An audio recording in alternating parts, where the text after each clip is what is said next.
صباح الخير، صباح الورد، صباح العسل. يوم جديد، روتين جديد هعيشه معاكم ان شاء الله. هيبقى كله طاقة ايجابية، هيبقى كله افكار حلوة، هيبقى كله نشاط كده زي ما اتعودتوا معايا. يا رب يسعد ايامكم جميعا، ويا رب يرزقنا جميعا ويوسع علينا. ويلا ندعي مع بعض كده ادعية، يعني ايه نعملها حتى كده اللي هي بايه بنية جميعا ان ربنا يفرجها علينا جميعا ويوسع رزقنا وما يحوجناش لحد ابدا، انا وانتم يا رب العالمين. الفيديو النهارده بقى يعني ايه، احنا الفيديو اللي فات عملنا مع بعض تنظيفات عميقة للمطبخ، وانتوا عارفين ان الشقة قلت لكم فاضية. حاولت على قد ما اقدر بجد ان انا اكون ست بيت شاطرة كده، واحاول اجمع كل افكاري واشتري مثلا كل حاجة نحتاجها اساسيات. انا كأميرة يعني هتكلم معاكم النهاردة عن المشتريات بتاعتي. اما بكون مثلا الشقة ما فيهاش حاجة خالص، وببقى يعني ايه في بداية شهر جديد، بحاول انزل اشتري اهم حاجة اساسيات البيت. اساسيات البيت دي اللي هي مثلا لو انا تعبانة، لو انا مش قادرة انزل اشتري اي حاجة، هيبقى موجود عندي في طرفة الخزين الرز والمكرونات. هيبقى موجود عندي في الفريزر بتاعي لو انا محتاجة لحمة، يبقى موجود عندي الخضار في التلاجة. بالنسبة لي اللي هي الطماطم والخيار والجزر دي بالنسبة لي الاساسيات اللي موجودة، لازم تبقى موجودة في البيت. اي حاجة تانية بقى، التفاصيل التانية اللي هي مثلا هنتعشى ايه، الفطار الصبح اللي هو خضار، مثلا عايزه اعمل اكله فهنزل اشتري خضار من جنبي او الكلام دوت. ده حاجات سهله بالنسبه لي، بجيبها مثلا بصفه يوميه او كل يوم ويوم، او لو انا محتاجه حاجه ومش قادره انزل حتى اجيبها، ولادي بيجيبوها لي. فانا النهارده بقى فضلا كده يلا نبدأ نقول: اللهم اني ابرأ من حولي وقوتي، والجأ الى حولك وقوتك يا ذا القوة المتين.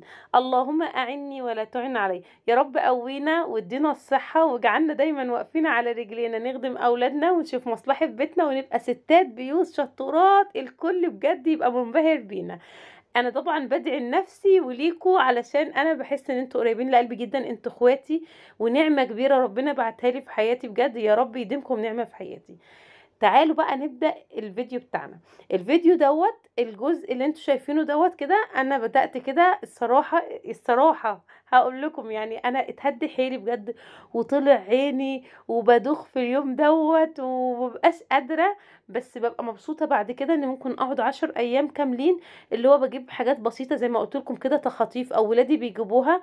ببقى ايه، شلت هم التلاجة شوية والفراخ والخضار، شلت هم حاجات كتيرة بجد من على دماغي. فالنهارده بقى يلا نبدأ بقى مع بعض ونقول بسم الله. بدأنا كده الأول، غسلت الخضار اللي أنا جبته من السوق، وبعد كده حطيته يصفي طبعا وركنته، ودخلت بعد كده على الزبدة دي طبعا أنا بستخدم زيت وزبدة وسمنة التلاتة.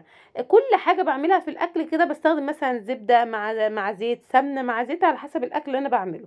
بقسم الزبدة بتاعتي بالطريقة اللي انتوا شايفينها دي، كل كده قطعتين زبدة في كيس واشيله في الفريزر، واقطع العلبة بتاعتي دي بتبقى جاهزة كده لاستخداماتي اليومية، سواء بعمل بيض، بعمل فول، بعمل اكل نفسه عايزة استخدم فيه زبدة. علشان ايه؟ بنحاول على قد ما نقدر ان احنا نجيب كل حاجة نفسنا فيها، وفي نفس الوقت ان احنا نوفر ونحاول نمشي نفسنا، ويا رب بجد يعدي الفترة دي على خير علينا جميعا.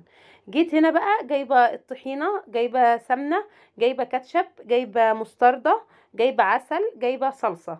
انا بستخدمش غير صلصه اها، حلوه جدا وسعرها معقول ب 12 جنيه اللي هو البطرمان النص كيلو دوت. السمنه كنت الاول على طول بجيب علب روابي اللي هي اللي انتوا شايفينها دي، العلبه دي دلوقتي بقت ب 57 جنيه، اللي هي بتبقى حوالي كيلو الا ربع. قعدت افكر شويه، الصراحه الغلا ده برضو ما اكدبش عليكم علمني شويه ان انا ابقى موفره. اللي هو ايه يعني، ايه اللي يخليني مثلا اشتري علبه سمنه، طب ما انا اشتري كيلو على بعضه، او اشتري نص كيلو، او اشتري اي حاجه يعني اوفر، طبعا يبقى اوفر ليا، هيبقى الكميه نفسها تبقى كيلو مش كيلو الا ربع. حاجات كتير كده. الطحينه برضو بجيبها زي ما انتم شايفين، وبجيب عسل علشان اولادي، والكاتشب والمايونيز والمستردة والحاجات دي طبعا لازم بجيبها برضو ايه، بجيبها سايبه، مش بجيبها على علب على فكره، اوفر. وبس بجيبها يعني ما بكون بجيبها من حد موثوق منه، لازم اساله اللي هو هاينز ولا مش هاينز، الكاتشب هاينز، المستردة، المايونيز. لو مش هاينز طبعا ما بجيبوش عشان ما بيبقاش حلو، ما بيعجبنيش. دخلنا بعد كده بقى على الحاجات اللي انا مشترياها دي.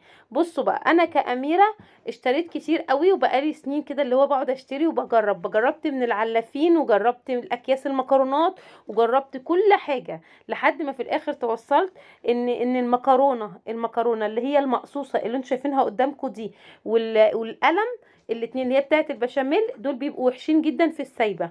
مهما قلت لي كل علاف حلو، العلاف وحش، العلاف اي حاجه، ما بيعجبنيش خالص، ما بيبقوش حلوين. باجي اسلقهم بحس ان المكرونه كده اللي هو بتبقي بتاكليها وانت مش مستطعماها، حاسه ان هي يعني ايه، مش بتعجبني الصراحه. بالنسبه للمكرونه الصغيره والشعريه والعصفور، بجيبهم سايبين حلوين جدا، بس المهم العلاف اللي انت بتكوني بتتعاملي معاه، او بتاع اللي هو العطار بتاع الحاجات دي، يكون بيبيعهم ايه يعني، يكون كويس، مش بيجيب حاجات مثلا اسعارها بسيطة علشان يبيعها وما تعجبكيش. لا يعني تبقي واثقة من اللي انت بتجيبي منه. والرز دوت، انا الرز اللي عندي خلص. كنت انا عندي ما شاء الله، كان يعني كنت جايبه رز ايه مكفيني فتره كبيره، بقالي كذا شهر. الرز ده خلص وخلاص، الرز الجديد ان شاء الله هينزل يعني كمان شهر او كده، بيقولوا ان شاء الله هيرخص ان شاء الله. فلقيت الرز دوت الصراحه ب 18 جنيه. مش هقول لكم ان الحبايه بتاعته كبيره خالص، ومش هقول لكم ان هو ما فيهوش نسبه تكسير، لا ده في نسبه تكسير بسيطه كده، والحبايه بتاعته رفيعه شويه.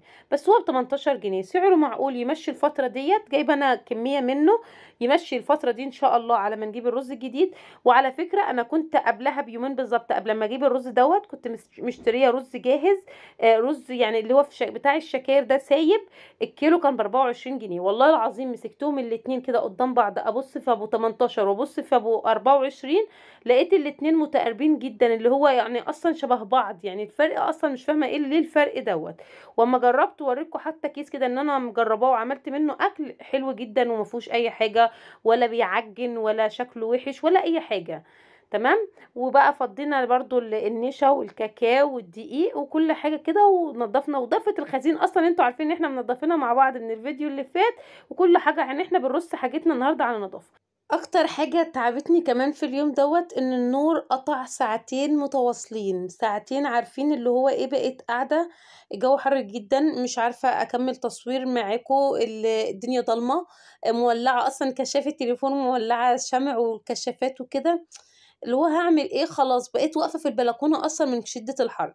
النور جه بقى، بقيت أحاول أسرع أخلّص، كنت عايزة في الوقت دوّة أخلّص الغدا كمان، زي ما أوريكم أصلًا في بداية الفيديو، كنت أنا أصلًا أول حاجة عملتها الصبح كده على طول، السمك اتغسل وتبّلته كل حاجة وعملته بالإسترتش وركنته على جنب، على أساس قُلت إن أمّا أدخل في مرحلة الشغل اللي هاعمله دوّة، أو في رص المشتريات أو ترتيبها، أبقى أنا مجهّزة على الأقل السمك، الرز يا دوبك هيتحمّر على طول كده هو والبصل، ونحمّر السمك يعني إيه ما ياخدش وقت.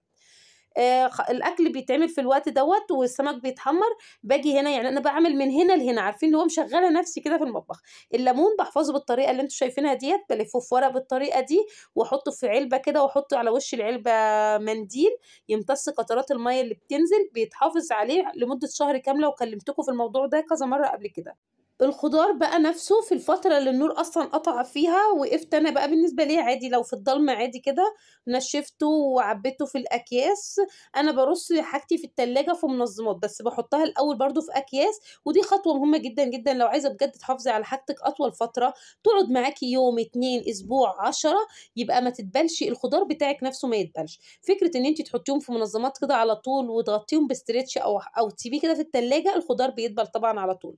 خلّصت طبعًا الجزء دوّة، وقُمت حاطة لهم الغدا في الوقت ده ولادي وكده، وأنا ما كلتش معاهم الصراحة في الوقت ده، ولا أنا ولا جوزي أو كده، قُلت أنا مش هاكل إلّا أمّا أخلّص، علشان أنا كنت تعبت أوي في اليوم ده بجد، النور عمّال يقطع وييجي، وعلى ما خلّصت أكل ولسه عايزة أخرج أمسح التلاجة، والتلاجة أنتم عارفين أصلًا إن أنا حاطاها في البلكونة، وفي الوقت ده الجو في يعني الجو كان بدأ خلاص، في الوقت ده كان المغرب بيأذّن، اللي هو الإضاءة في البلكونة ضعيفة جدًا، فما طوّلتش عليكم بقى الجزء دوّة، أنا مسحتها بالبخاخة كده على طول، ورصيت فيها الخضار اللي موجود، بس كده. وباحاول بقى يعني أنا بارُص كده زي ما أنتم شايفين، وبارتّب كل حاجة، وفي نفس الوقت برضه معايا ورقة وقلم، باكتب كل حاجة أنا لسه محتاجاها مثلًا ضرورية لازم أشتريها أو الكلام دوّة، علشان تبقى في دماغي. الفيديو بقى الجزء اللي أنتم شايفينه دوّة للمصداقية علشان ما أقولكوش إن اليوم ده اتعمل فيه كل الحاجات دي، لأ، اليوم ده اتعمل فيه الجزء اللي أنتم شفتوه في الأول كله، سواء ترتيبات الخضار ورُحت السوق واشتريت وعملت كل حاجة. اليوم اللي قبل ده على طول اللي أنا عاملة فيه اللي باصور لكم فيه الفيديو دوّة، كان أنا جبنة الفراخ دي كان جوزي جابها لي، وكنت ساعتها بقى إيه اتغديت وكده وخلّصت غدا وكنت حاطاها على رف الفريزر، ودخلت المطبخ كده إيه قُلت أضبّطها هي كمان. أهم حاجة بالنسبة لي إن أنا أعمل المحلول طبعًا خل وليمون وملح ودقيق.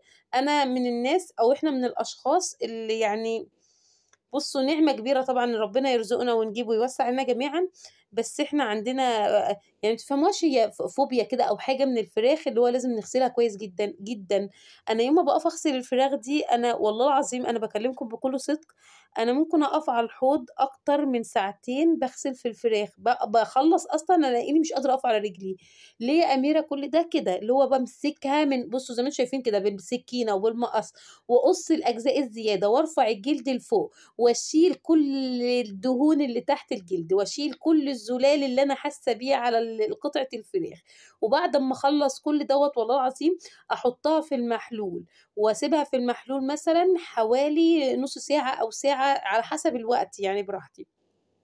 وبعد أمّا أطلّعها أسيبها في المحلول، هتشوفوني دلوقتي باخدها بارجع أقعد أغسل فيها تاني كده الحنفية تبقى شغّالة على الطبق وأنا بادعك في الفراخ كويس جدًا، وبعد أمّا أغسلها تحت الحنفية أقوم واخداها مصفّياها في المصفى علشان أنزّل كل الدم وكل المَيّة اللي فيها وكل حاجة، علشان أمّا أعبّيها في أكياس وأرصّها في الفريزر أحس بجد إن هو أنا جاية بقى أعملها أو أسوّيها أو أنا بقى كمان جاية أسوّيها، باقعد أعملها ببصل وفلفل وكمون وجزر ولورا وحبهان وبُصّوا وأقلّب الفراخ دي كده وأخلطها من فوق لتحت وأحطها تستوي على نار هادية كده، موال كبير وليلة كبيرة، أنا عارفة أنا دوّشتكم، بس يعني هو ده أسلوبي في الفراخ البيضا، يعني البلدي باغسلها بنفس الطريقة بالضبط على فكرة وكل حاجة، بس ما باقطّعش الفراخ البلدي باسيبها سليمة، بس للأسف يعني عشان الفراخ البلدي اليومين دول بتستهبل جامد وأسعارها عالية، فإحنا بنوفّر ونمشّي حياتنا كده والحمد لله باللي موجود يا رب الحمد لله.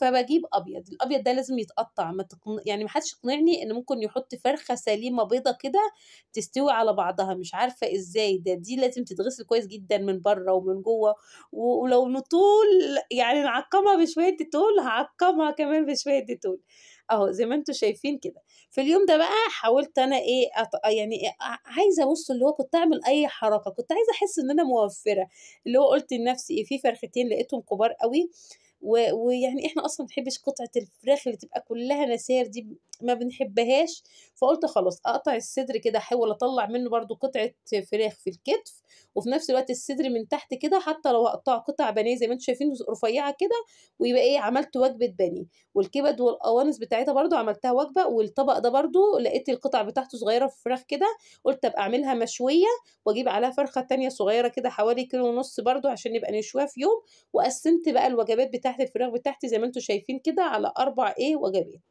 الحمد لله دائمًا وأبدًا يا رب ربنا يوسّع علينا بجد جميعًا ونملي بيتنا بالخير يا رب.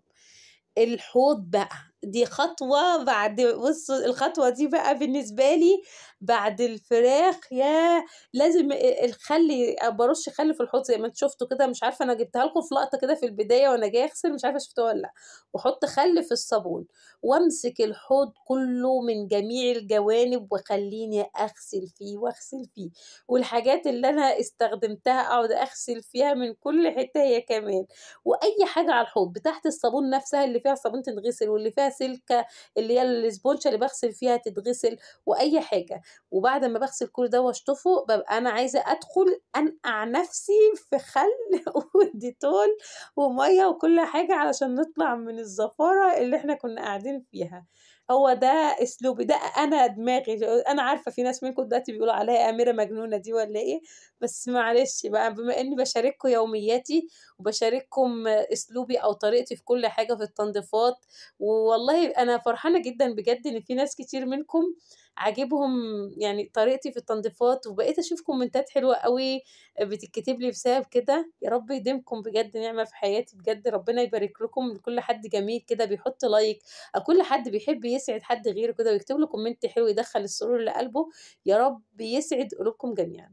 هاشيلهم بقى في الوقت دوّة خدتهم على صينية كده علشان أرصهم طبعًا في الdeep freezer، وهنا لازم أعقّم المكان اللي أنا رصيتهم بيه، برضه ببخاخة خل وديتول ومَيّة كده والفوطة بتاعتي النضيفة اللي بامسح بيها وأنشّف كويس. بالنسبة بقى للdeep freezer أنا ما نضّفتوش معاكم خالص.